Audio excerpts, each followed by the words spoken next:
tɔgba mi etsi agbe nɔ ali do mi wa bia se bɛ nkɛntɛ mamiwo wa mami siwo wa wogblɔna be yawo ɖe agbe va kufi ɖe agbea woma dɔn ku ŋusu o alo woma yi ŋusu gbɔ. Ne ma gblɔ nɔ is wrong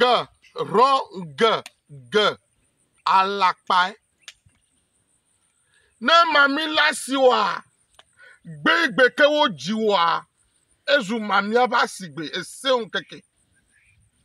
No dzi o dzora gbe la edze be kɔsira fi ne ke dzora dzora fi ne ke brada la mi kple nyɔnu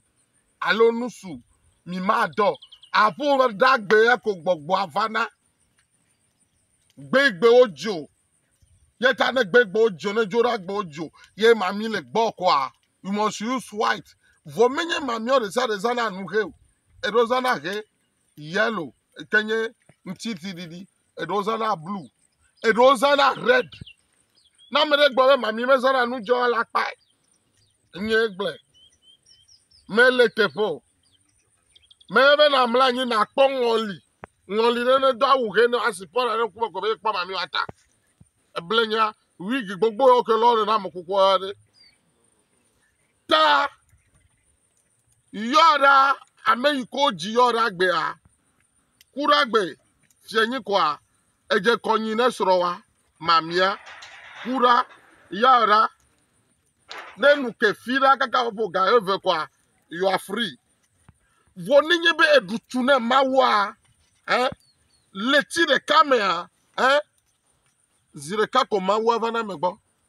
vɔ with contact yɔra gbe ɖo la ele contact kple ne you need it ne hia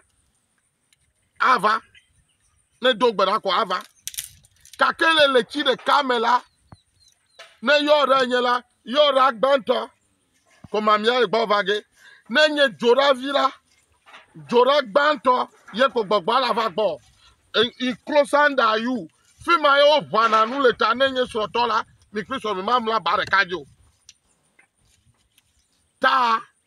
ema ko be mi ma ɖu able o mi ma ɖu kpakpositɔ no wɔ mami nɔ ma ɖu atadzi wa no wɔ afa nɔ be me gaɖu atadzi wo le vovo gake no wɔ mami nɔ de ne le ɖeke le ke ne yɔra gbe ne fɔ ŋdi kanyi alo dzora gbe ne fɔ ŋdi kanyi la so ŋdi kaka da si ne ga eve la ma ɖu ye be se nu ne to dzi ate ɖu atadzi kpoe ŋdeke ma wɔ gbɔgbɔ me nya ke bia ke o vɔ yɔra gbãtɔ le letsia me ya la edze be na nyi kɔma fully ese nya me da ɖe eɖewo te vana le kura ne mi ge ɖe yɔra me fɔfɔ me gane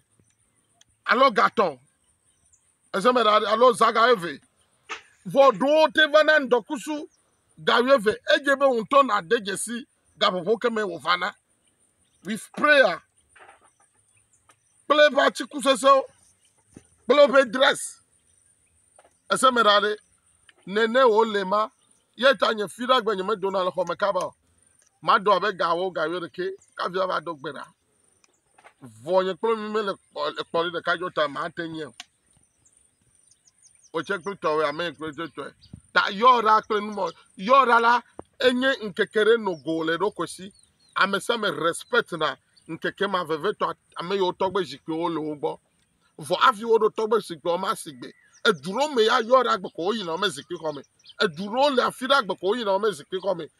kple be nu ta yɔra kple fi ɖa la eva zu amlima nkeke ɖe koa ye ko amewo so do kɔ na amewo keke wo ɖo ame ma ma nyi kɔmɔ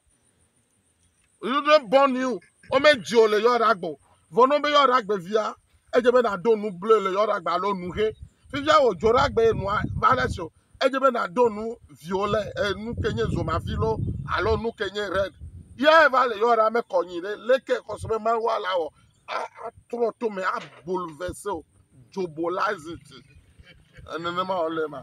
me tɔ ame